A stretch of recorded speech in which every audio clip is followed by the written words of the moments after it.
Okay, present, share screen.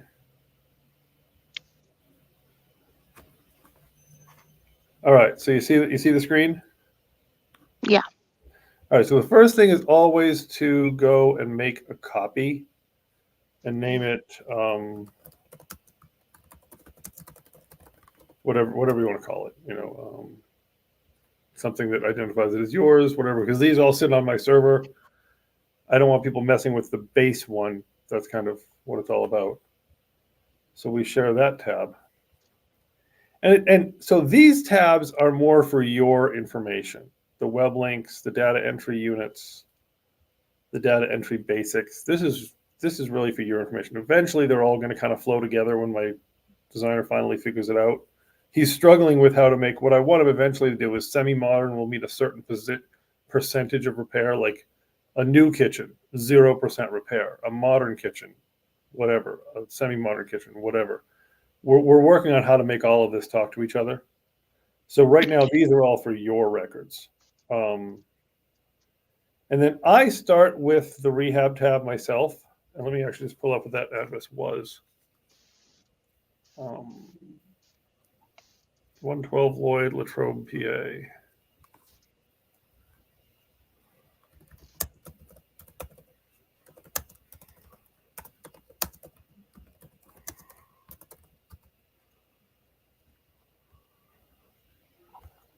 All right. And just so we can put it all together, I will move this over next to that one. And I will move that one away here so we can say that that's the house we're talking about, right? Yeah. Okay. So from a just from a picture standpoint, um, we're looking and saying, all right, really not, potentially not a lot of work here. Um, Mm, I mean, obviously you can make. I mean, So what kind of? I mean, what kind of rehab? I mean, you've obviously studied this longer than I have. I'm literally coming in cold. I'm saying, okay, not dumpy. What are you seeing in terms of repairs, or maybe you know more about the property? Maybe you've driven by it or something. the only thing, the only concern I have is like when you look at the back of the property. So like you have a front door, back door, and then see how these stairs go up to that top door. Like I think that would need some revision. Well, you mean replacing the stairs themselves? Probably because they seem kind of, you know, maybe a little bit of a safety hazard there. I mean, they're workable. You can climb them, but Yeah. I don't feel super confident in them. I mean, obviously, we won't know until we have someone inspect them, and if there's, I mean, so from a code standpoint, and this is going in general, I'm also not loving. Maybe that's an air conditioning compressor, and my problem is, does that leave enough space for someone to walk past it?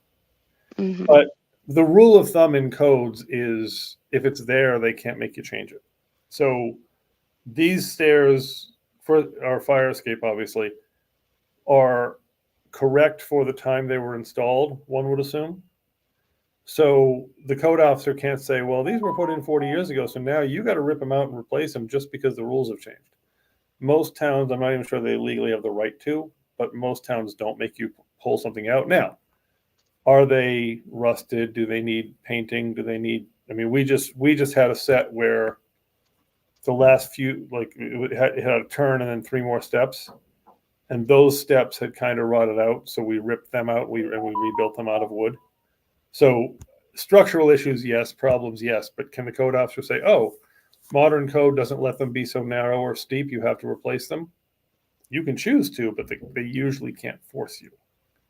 Gotcha. Um, the other thing that and what I always do in these apartments is I tell the tenants that they're not going to listen to this, but I give them a written notice that this is fire escape only.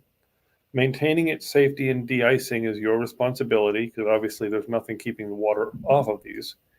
Um, but do not use in regular. These are not for regular use. They're going to use them for regular use, but and I'm not a lawyer, but I would say if I've given them written notice and I posted on each of these doors, fire escape only, if they decide to disobey that, it's kind of like going out the fire exit of a restaurant, you know. Um, Yeah. just from a liability standpoint. These stains obviously are just rust stains for the most part. You know, that the water comes down the downspout and does that. So yeah, the stains don't really bother me too much. I'm not even sure that is a door. That seems weird, but I can't tell. What else did you see from it? Other than that, like I've not really seen like a lot of work. Like it has three units and all three's being rented out. Yeah, I mean, for the most part, I mean, the pictures they provided, I mean, everything kind of looks like, yeah, it's okay, fine. So, you know, so basically from a rehab standpoint, and I'll skip entering all the addresses and stuff, but we know it's 3 units. I'm going to guess 800 square feet. Now, I always click this off. I don't know why Google gives this warning, but whatever. And I don't know if there's any common area, but whatever. So the average, so 500 common area, 2,900 total, 3 times 8 plus 5. And then just take the 29. That square foot, like it's not the whole house. It's just like per unit, right?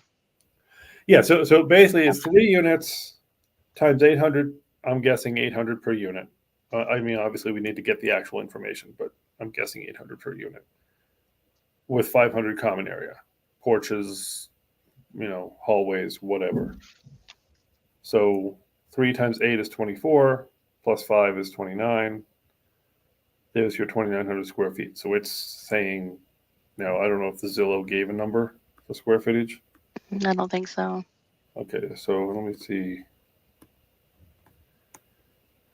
I'm not going to have access to that MLS anyway. Okay, never mind. And you'll see over here, it tells you the story of what this equation is supposed to be.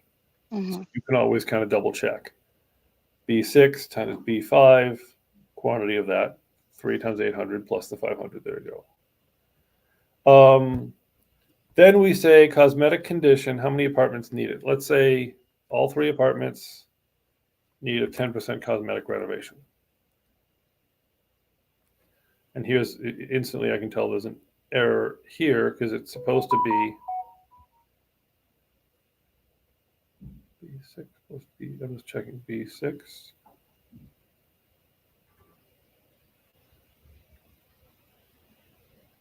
Oh, so this is okay. So there's a formula there. Let me just reset this formula real quick. So it should be this times this times this. So 290. So 96 times. So basically 96 times 3, because we're saying 3 apartments. 1 apartment would be 96. Would be 10% of that because we said 10% renovation. And a lot of this becomes sort of an art because I haven't figured out how to make this a truly science math. But 3 apartments, 10% of them need 10% of each apartment need cosmetic renovations is 290. Obviously, 2,900 times 10%. $15 a square foot says 1,300 a square foot, or rather $1,300. $15 a square foot is $1,300. 290 times 15 is 1,305. Then windows, let's say 0 windows. Siding, 0 siding. Roof, I don't know. So we assume, I mean, we can assume a roof or not assume a roof, or assume part of a roof or whatever. But let's for now, for simplicity, say assume no roof. Kitchens, they look okay. So we'll say no kitchens. Bathrooms, no bathrooms. No half baths. So, I mean, the more zeros we put in, obviously they zero themselves out over here. Now, I have in here that siding says 0. Now, this formula here, I got this formula from somewhere. I don't know if it's true. It takes the flat square footage of a house and it creates what it thinks the square footage of the roof is going to be. Again, that's why it's in yellow. Green is change it. Yellow is change it if you know better. Red is don't change it unless you're absolutely damn sure something's wrong. Like up here, quantity per apartment was wrong. I could tell 3 times 10% was wrong. And windows, by the way, there's no, like, it becomes a matter of windows are typically either replace or don't. So it's like, okay, just count the windows. And it has a $350 per whatever. So, you not all of these are as, mathematical, like, okay, so if one apartment needs 100% of the windows replaced, and that's 5 windows, that's what the math's going to be.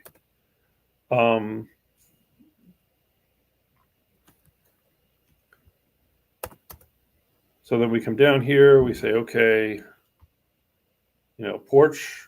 All right, let's just say that back staircase needs, and again, you got to look at it and come up with a number and whatever. Let's just say that back staircase needs, we think, $2,500 in repair. Painting at least, whatever. Yeah. Basement, furnace. Is furnace any good? All right, you know what? We don't know, but was it electric heat? I think so. Yeah, I thought I saw in the pictures electric heaters. Of course, watching none of the pictures actually show me a heat source, but I don't see vents. I don't see radiators. Okay, so I see a radiator. So possibly there's a furnace somewhere. Again, these are questions you would ask the realtor, and the realtor would say. So let me switch to this tab. So I'm looking and saying there's a radiator. So it indicates a radiator. There's a radiator. Radiators are driven by furnaces. Is it one furnace? Is it 3 units? That's got an outside compressor of some kind. That's got some mechanicals to it. This makes me ask some questions because usually these wall units include air conditioning, and why am I seeing a separate unit? Mm-hmm. But is that an air conditioner? It doesn't look like an air conditioner. Maybe it's a heater. Maybe it's just an air cleaner. Maybe it's a dehumidifier. I don't know. But why is that there? Obviously, this does not look like an occupied apartment. They might just be stacking that there. But here's another radiator. Radiator. Means there's a furnace somewhere. Again, wall unit, and this is definitely a rolling around air conditioner. So one of these, I'm guessing you have this because there's a problem with that. But we definitely have a furnace somewhere in the building. So I'm going to say furnace probably needs just something. Just to be safe, we probably need something. Does it need plumbing? Does it need electrical? We don't have enough information to know. Holding cost. If there are tenants and it's carrying its own weight, even if it's only got one tenant and it's barely carrying its own weight, there are tenants and it's carrying its own weight. So it may not have a holding cost. I have a double which I bought when it was half occupied. And so it did not have a holding cost because I don't have a holding cost because I had a tenant. So my taxes, insurance, and heavy costs were covered by the tenant. So I didn't have a holding cost. But let's just say, just so there's a line item in holding costs, fine, I had $350 in holding costs. Now we jump to rental. And again, I'll ignore what. So what should so it's 3 units. What does it get? Do you know any rental numbers on it? Yeah, there's 3 units. 2 are rented at $750, and the third one's at $800.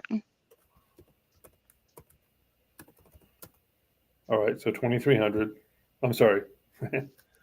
This is average rent per, just so we don't blow our numbers up. See, so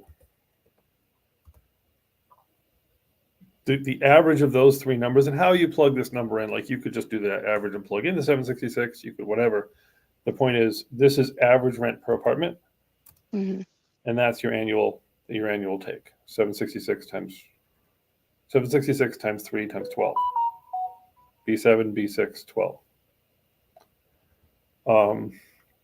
Do we know any of the other numbers, taxes, etc.? My guess is insurance is still going to be around $1,900, which, well, now that's set, right? Like you. Yeah, I mean, I use $850 myself per unit. So yeah, $1,900. Okay. And up here, sewer's $1,000 roughly in Luzerne County, but everything, I don't know. And then they pay, which I mean, I don't know if we still put it in, but they pay water, electric, and the owner's paying trash. Who's paying for the heat?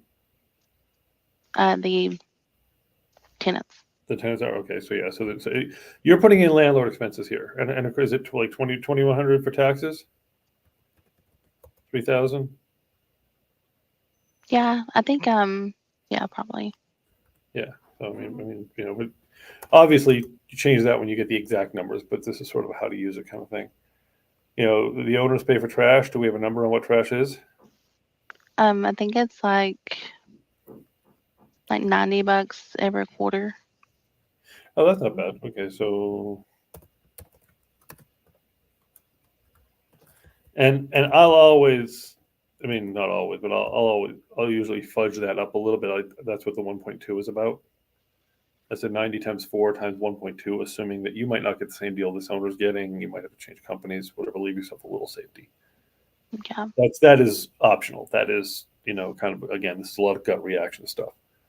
So then you're summing all of these down to $6,000 a year in total expenses. And these yellows over here is if you didn't want to plug in just a number here, if you were like, oh, it's monthly times 12. Again, these are all however you have the information. A lot of people say, oh, my insurance is $200 a month. So fine, that becomes 200. That becomes 200 times 12. Whatever. Okay. You can, you know, however you need to use it. This is because a lot of times an owner will say, my insurance is $200 a month. Oh, okay. Well, then I'll do the math on that later. And that's also kind of how this explains. Let me just kind of make these yellow so they look like they're the same. So then, again, AGI is without a maintenance vacancy management pad. This is what every realtor is going to give you. So 21,000 is, shockingly enough, 27.6 minus 58.32. B8 minus, and I have it summing B12 through B19, which is the same thing as B20. B8 minus, so gross income minus hard expenses. Hard income minus hard expenses is adjusted gross income. Here's my desired cap rate. What do I want to make on a building? What if I just throw cash at it? What's my desired return on investment? What's my actual value at this cap rate? And from a visual standpoint, we can always rename this number as a percent, so you see it as a percentage. If I can do that throughout all of these, just make these all percentages. Just so you have a better idea of what I'm doing there. Because a lot of people don't understand 0.1 and 10% of the same thing, 0.05 and 5% of the same thing. So sometimes this is easier to look at. And then it tells me if the building is perfect and it has this return, and I'm not worried about maintenance vacancy management, it's worth 217. Again, be as paranoid as you want. You can take a shave. You can take an 8% shave off it, so the buildings are worth 217 when it's finished, or it's worth 200 when it's finished. Either way. Rehab and hold comes from this other screen, although it actually doesn't. So let me fix that. It should. This comes from messing around with my own formula too often. Oh, sorry, it does. The mistake isn't there. The mistake is here. Oh no, it's not a mistake. Okay, sorry. So I left 10 in here. So if we said there's $350 in holding costs, so actually the formula was actually correct. I just wasn't looking at what I'd actually plugged in. A lot of times my holding costs, I'll just stick a number in there. I won't even try to do this math. I'll say, oh, I need $4,000 for holding costs. Fine. So we have a $200,000 age padded value. I've already taken 8% off. So I beat up this number. I beat up the 217. I've taken 8% off. So 8% off minus my rehab and hold says I don't want to really offer more than 193. Now, another way to do it could be this minus this. But that number is only if you are calculating like your maintenance costs, right? No, we haven't done maintenance yet. Okay. We haven't done maintenance yet. This is 21,000 is 27,000 minus 6,000 is 21,000. So it's hard income minus hard rents. That's why I call it adjusted gross income.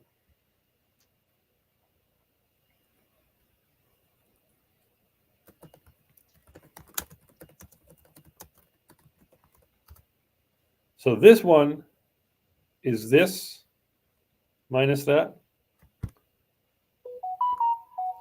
which is E26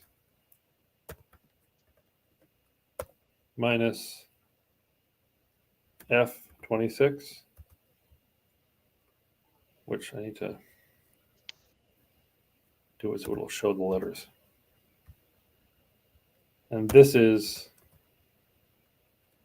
E20 or D26 minus F26. So this one is based on this minus that. This one is based on that minus that. All depends whether you want to take this extra 8% off. Either way. I show it because I don't like AGI. Mhm. I don't like it without PAT.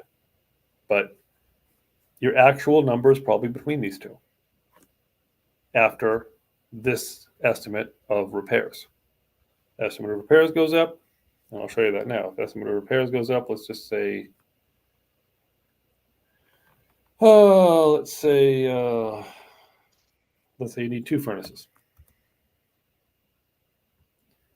So now you're at 9. You're at more rehab.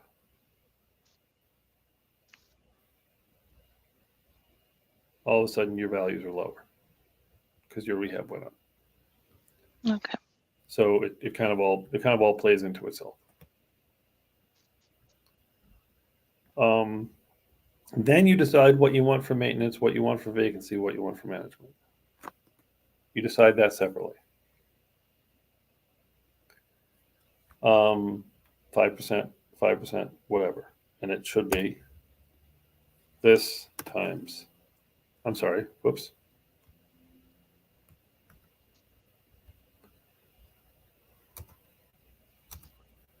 There we go. This actually doesn't matter. I don't know where those came from, honestly. So 5% of B8 times C28. So B8, way up here, is your annual rent, times 5%. Okay. So, And that's already calculated in there, right? yep. Yeah.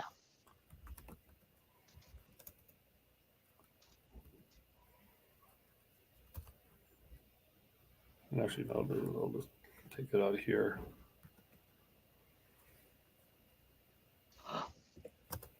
This again, this is purely to show you where this comes from. If you were to make this number 10%, it'll be gross rents of 27,000 times 10%. So whatever you put here makes the calculation. And this is the one that kills what my wife and I were talking about today, because we were talking about 2 properties she wants us to consider buying. And I said, everyone in the world is going to buy it based on this number. I'm going to buy it based on this number. Mm-hmm. Because I'm going to say 21,000 minus the pad I want, minus the pad I want, minus the pad I want, gives me this as my net operating income. And that's the difference between how I do it. And this is why I don't buy a lot of stuff. And in fact, I said to her, I said, Jared and Kevin, some local guys I respect a lot who are doing extremely well, they don't do this. And they own a crap load more. She's like, yeah, but when stuff hits the fan, I said, exactly. I said, this is a philosophical question. We did decide to lower our math a little bit, but we're doing more like this, like 5, 5, 10. But whatever. So now the building isn't worth it it nets 16,000 instead of the rest of the world's going to say it nets 21. At 10 cap, 16,000 is now it's worth 162. The same rehab and hold, I'll just color it the same so it actually looks the same, gives me a net of, I don't know why I use pink so often, but whatever.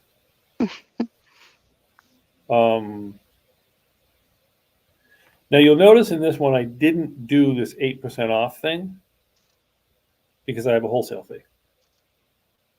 So this is how I calculate what I'm going to offer on a property on wholesale. So if I'm going to find a buyer at 150, I'm going to find a buyer who thinks the building's worth 150, 152, and I want a $5,000 wholesale fee, it's worth 147. This could also be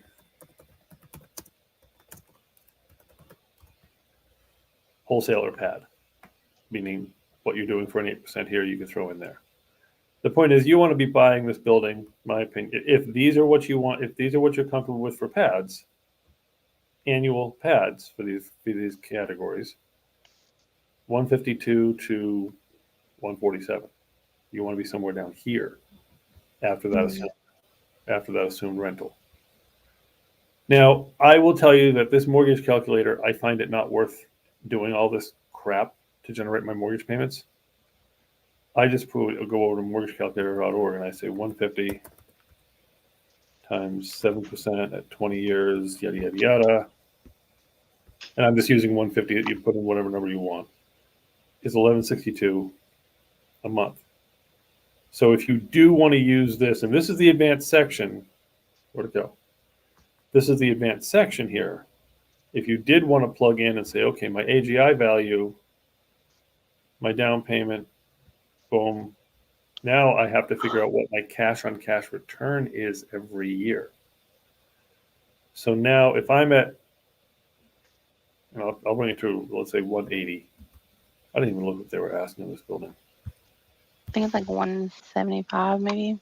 Okay. All right. So if we're going to be at 175, okay. So if we're going to be, and because we got some repairs, we'll say 185.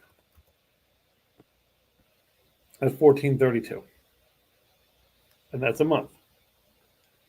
So now we say, okay, and this is where I don't have this exactly where, like I designed this to work off this mortgage calculator spreadsheet, but honestly, most people, including myself, don't. I mean, this would be great to show you. This is an actual amortization schedule for your rental, but a lot of times I won't on an actual active basis use it.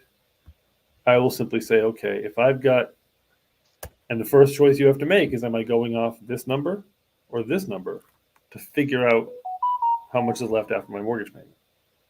But if I use this number minus my annual rents,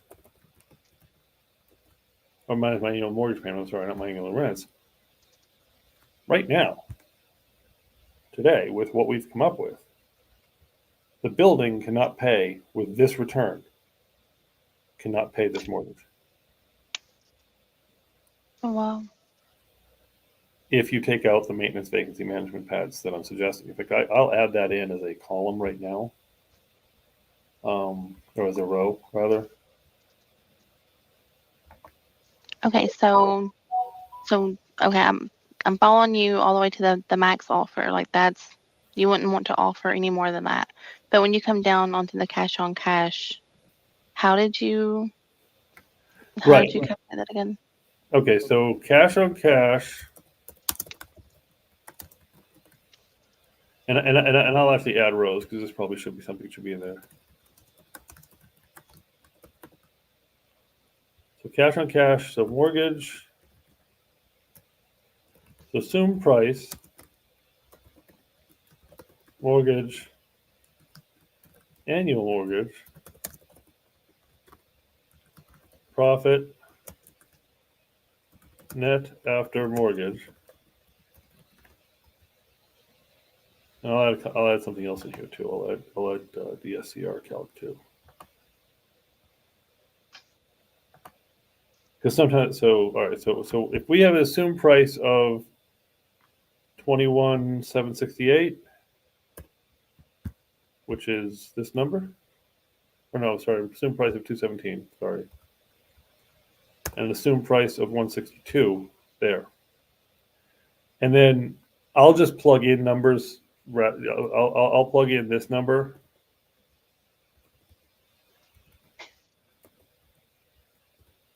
That times 12.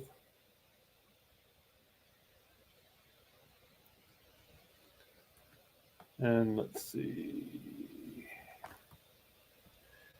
I gotta move this over a second. Come over 2 rows because you gotta do AGI. So your profit is the 21,000. Your profit is the 16.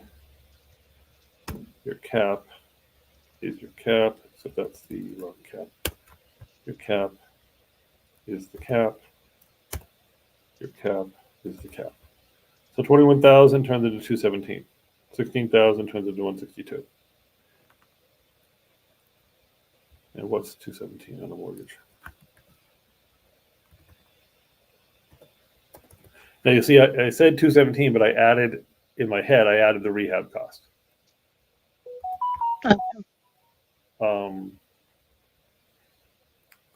But whatever, you're plugging in the mortgage calculator number of 1767. So 1767.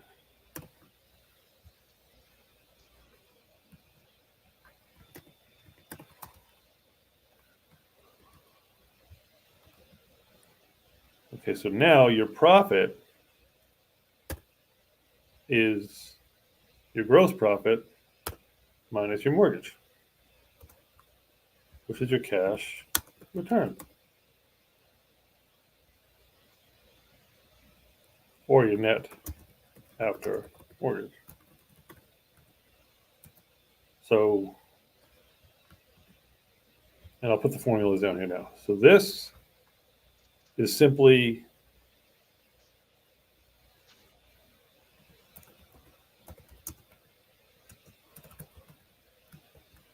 column A, column B, and you just have to go to the line. Is it the NOI or the AGI? And this is your B, your D32, and your D26.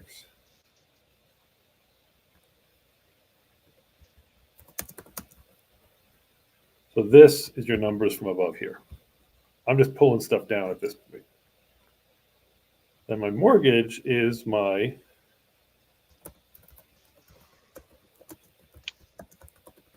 and I'm just using mortgagecalculator.org. I'm just pulling that number from there. Okay. And this is your E times 12. Literally, this is that number times 12. And then this one is your B column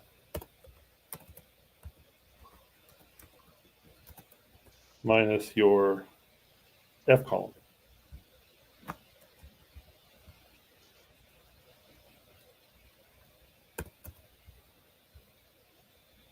So you're literally taking, here's your profit, and here's what you're going to pay your mortgage company.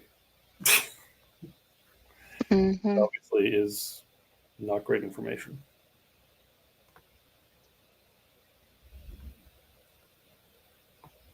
And by not great information is, let me just put this into accounting perspective.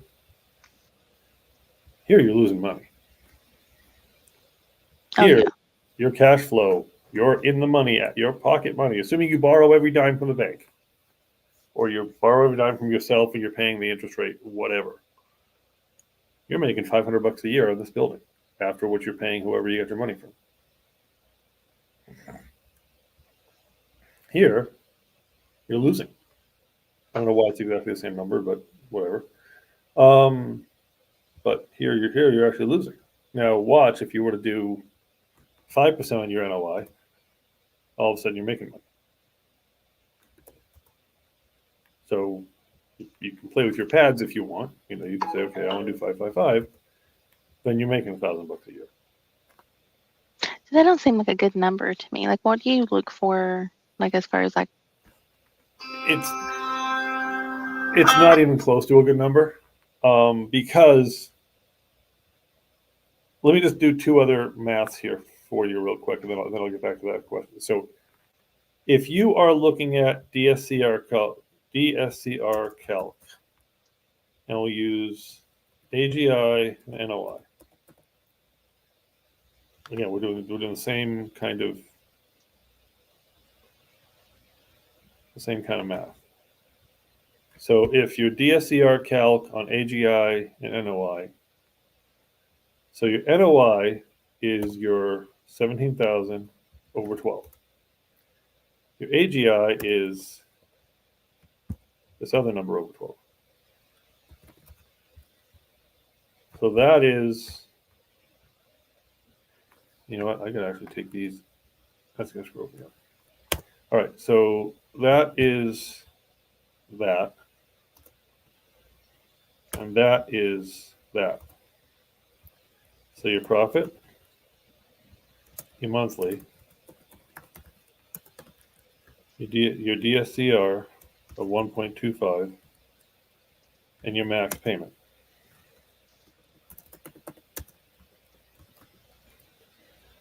So, and this is where I'm new to DSCR, but I love it because this is this over 12, which is B over 12,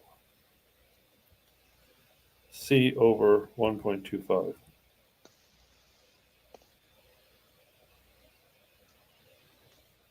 And actually, this is a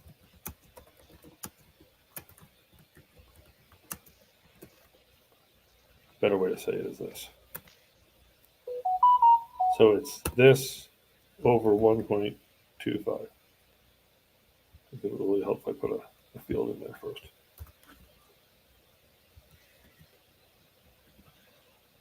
So okay. So what this is saying is that a DSCR lender says if your profit, whichever way they define it, a lot of times they don't care about these, but I do. Your profit's this, your monthly is that. They don't want your payment. They want your payment to be, they want your monthly profit to be 1.25 times your payment. So they want this to be 1.25 times that. So if your profit is $1,800, they don't want you spending more than $1,451. And then you go to mortgage, and you go to value, and they don't actually care about your down payment. So, you know, whether this 1451 pays the whole 200,000 or just the 160,000 you're borrowing from them, they're going to look at the 160. They're going to say your payment on 160 can't be more than this, or whatever. But I'm going to look at it and say, well, what do I get for 1451? So if I want to get 1451, then I don't know. Now, most DSCR lenders are going to be 30 years. So you're going to enter that in. So okay, so fine. So around $210,000.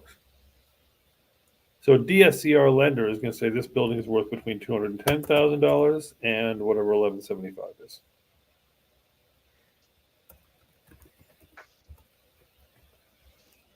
Okay, fine. 1197, which is 180,000. So they're going to say they're going to be okay giving you a mortgage at DSCR with the given numbers, somewhere between these two numbers, somewhere between 210 and 180.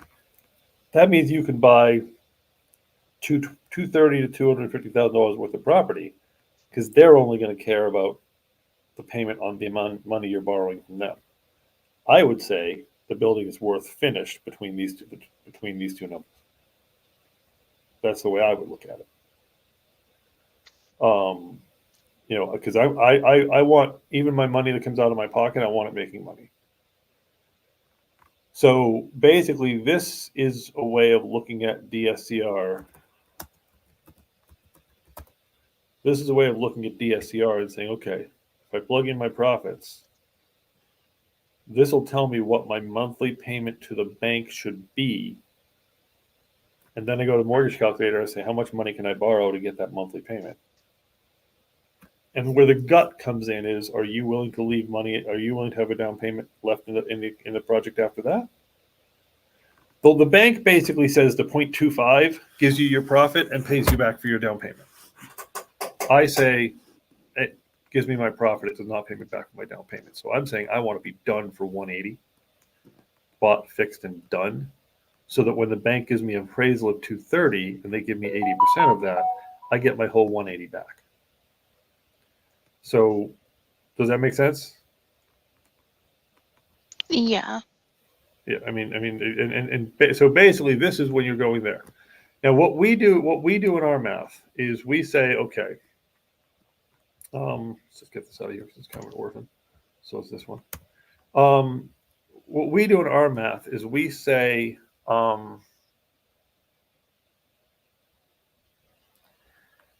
that, and this was, so our management fee is a little over 10%. But for our own internal properties, we charge $79 a unit plus either 4, 6, or 8%, depending on which service package the client wants. Depends what that averages out to in percentage. Obviously, depends on where they are compared to market value. We aim for 11% of market value. But what we do internally is we say, okay, we want $100 a month for things we own to self-manage, and $100 a month for profit, after everything profit, after leaving something for. And so what we're doing now, which literally was a conversation we had this morning, is we're saying we're not doing a management fee. We're just saying $100.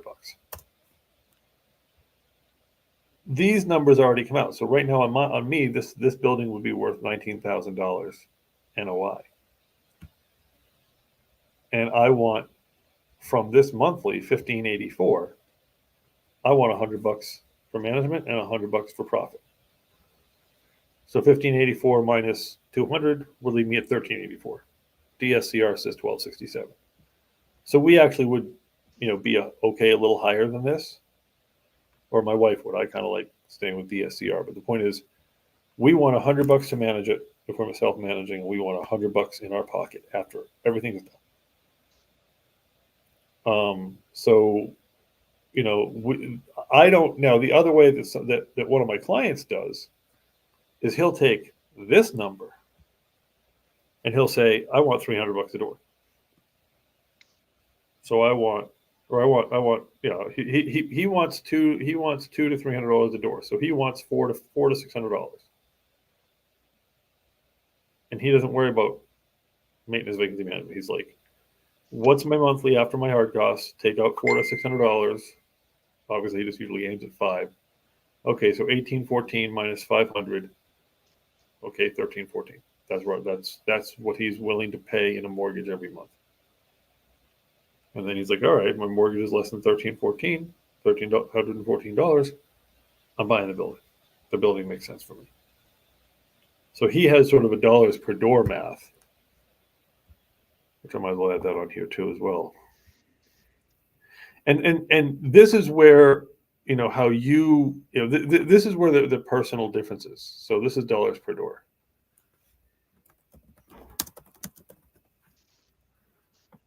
And it's going to totally blow up this math, isn't it? Yeah, I'm going to just do this.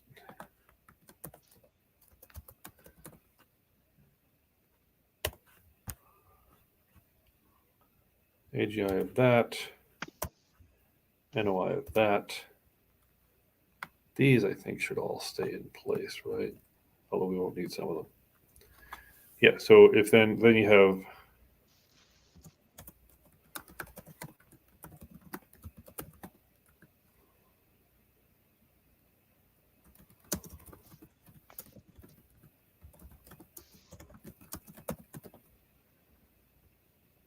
so if you said, I don't know, $500 a door there and $250 a door there, then my max mortgage must be either that, whichever number I'm going with,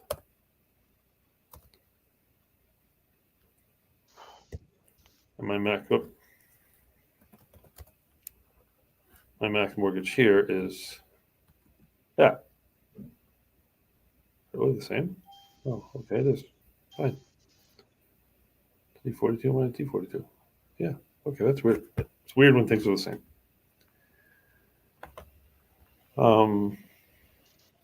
So this is how he does his math. Is he says, okay, if I'm making $1,800 a month after everything, I want 500 a door. Oh, actually, you know what? I forgot one thing. He wants one column left. So he wants dollars per doors.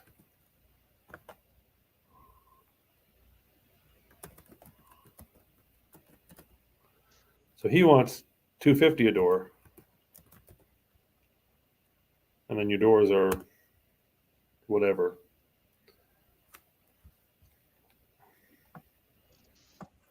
In your case, it's 3.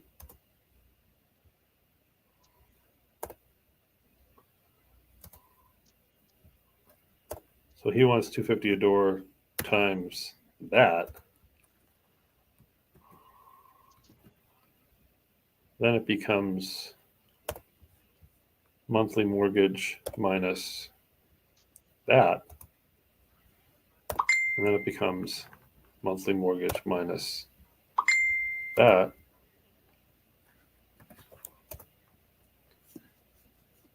So he wants $250 a door, we want $120 a door. So then, and this mortgage value I've not put in yet. So basically, he's saying he wants $250 a door, 3 doors, $750.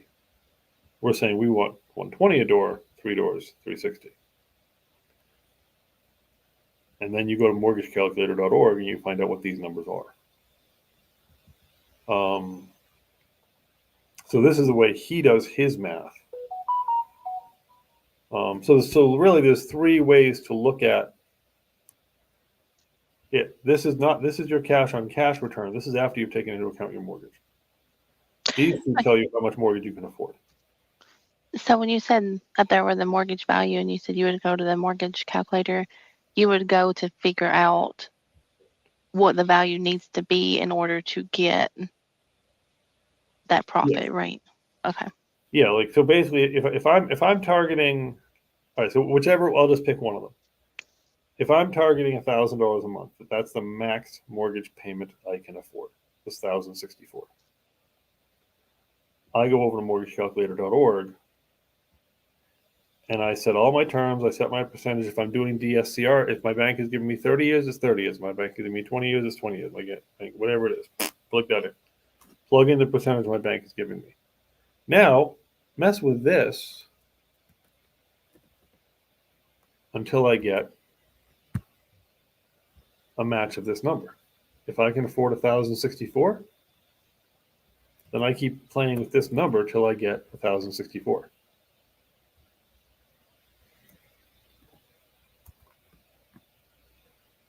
There it is, 1,064. So $160,000. I come back here. That's $160,000. Now again, we can set it up to use this mortgage calculator, and it's not that hard once you learn it. But we'll look at that separately. Again, like I said, I like mortgagecalculator.org because there's a lot of formulas in here, and I'm afraid of screwing them up. I give this for someone who actually likes to play in these fields.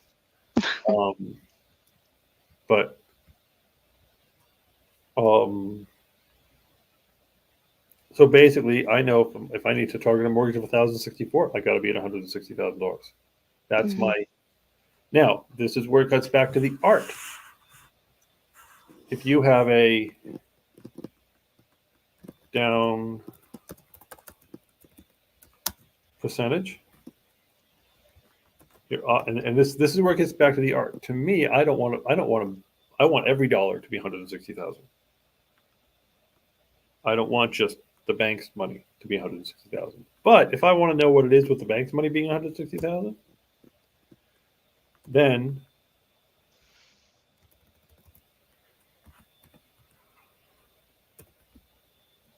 here's what my offer can be if the bank's money is $160,000. My offer can be higher because the difference between here and here is my 20%. Gotcha.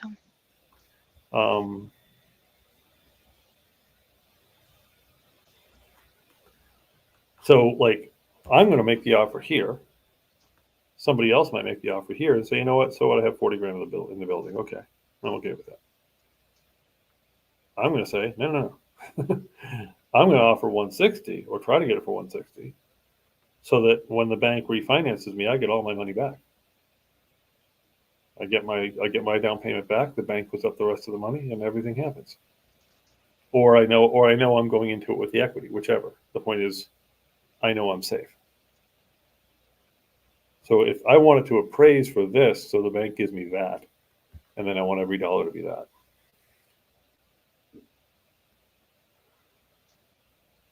You can refinance if you do I bought one house with cash, and obviously, like, I could refinance instantly. But if you do a bank loan, you can only refinance after 6 months, right? Is that how it Most works? banks, that's true. Most lenders, that's true. Some lenders, um, some lenders will do it after less time, but most lenders, that's true. Okay. Um,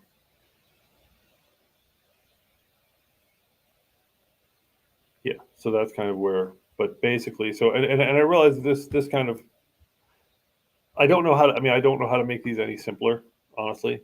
But um, No, this makes sense now. I think I could go on there and do it now.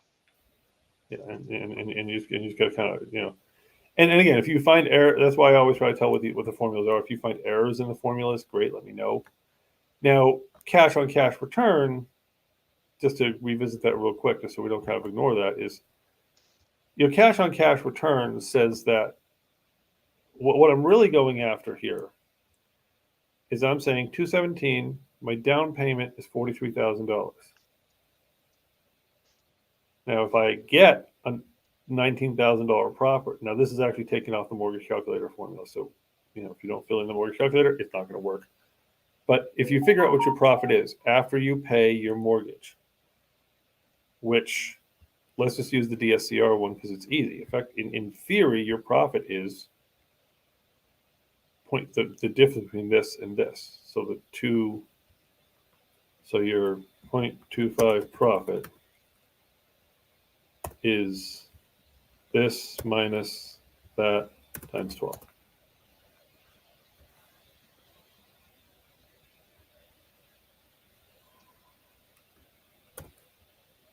Helps up with the umbrellas where they belong.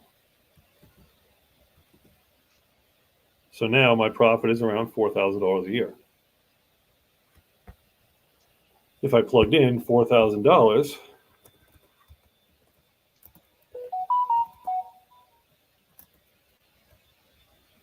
actually, I'll automate this based on the DSCR row. That's what I'll do. I'll automate it based on the DSCR row.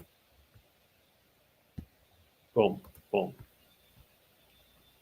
My cash on cash is 10%. Normally, your cash on cash is going to be a lot higher than your cap rate. If my cap rate says I should buy the building for 190 and 217, normally my profit should be higher. If my profit was, obviously higher than 4,000, I'd be getting a higher cash on cash. So, if I want, like a lot of times I'll buy, it'll be a 10% cap rate and it'll be a 20% cash on cash, 15% cash on cash. That's the reason you leverage. If the cash on cash is less than your cap rate, there's no reason to leverage. When the interest rates were 9-10%, your cash on cash is going to suck. So this allows you to figure out, and you can just manually plug in whatever your profit is, depending on how you do your math. If your profit becomes $6,000, all of a sudden my cash on cash return Cash on cash is the percentage you're making on whatever your down payment is really what it comes down to. That's cash on cash is literally I took $40,000 out of my pocket to buy that building you're closing on soon, and I'm making $6,000 in profit. Therefore, my cash on cash return is whatever that is, 15%. So that's where cash on cash return kind of comes into play. And that's how you decide whether you buy for cash or you leverage. You know, if the interest rates are stupid, then you're just gonna buy for cash. So as far as this property, it doesn't look like it's a good deal. This one at that now again we are taking a lot of assumptions here. We don't have actual expenses. We're guessing. We don't have really a repair estimate. We're guessing. I mean, if they're at 175, so now here's the thing. Here's where it says it is a good deal. Is it okay? If they're at 175, I'm just going to use a scratch pad down here. If they're at 175,000 times 0.8, so if you bought it for its actual asking price, you're going to have a mortgage of 144. So you're ahead of it. So it's now, I'm sorry, because 175 plus the 10,000 plus the repairs. So if you bought it for 175 and you had another 10,000 of repairs, okay, 148. It can afford a mortgage of 160. So you'll have, but so the bank will give you a mortgage of 160, assuming it appraises. Appraisal always matters in these smaller units. Bank will give you 160. You're going to be into it for 185. So you're going to have $25,000, $30,000 left in the deal, plus your closing costs. So it's an okay deal. It's probably quite an average deal for this market. It's not a home run, but it's also not a loser. It's not as good as the other one I think the one you're closing on now. I don't think it quite makes those numbers, obviously, because it's 175 instead of 130. But that's when you start looking at littler stuff and you start saying, okay, it's a brick building. First of all, people like brick, a little more value in brick, even though it's still a building. If the roof is newer, if this is newer and the units are newer, okay, so a lot of it comes down to would I tell you to run from this deal? No. Would I tell you to, run, oh my God, you can't let this one get out of your hands? No. Now, if you got them down to 160, 165, then you start to look okay. Because if you're 160 and then you put another 10,000 into it, you're at 170. The bank gives you 160. You're only leaving, your cash on your only money in the deal is 10 grand. Now, if your only money in the deal was $10,000, then all of a sudden you're making 38% on the $10,000 you've left in the deal. But there wouldn't be a way to get it to 10,000, right? Because you'd have to put down 20%. Okay, so that's where you start dancing, because how do I put this? So if you go in to purchase with a mortgage, they're going to make you put down 20% of the contract price. No question whatsoever. If you buy for cash, you season and you go refinance after whatever the seasoning period is, they're going to give you 80% of the appraised value. So if you were to buy this for cash for 160, whatever, and you did all the work and then and you sat on it, and then you come out the other side and you refinance. Like when I went to buy my double on Blackman Street that I'm finishing now, I had a contract price of 100 grand.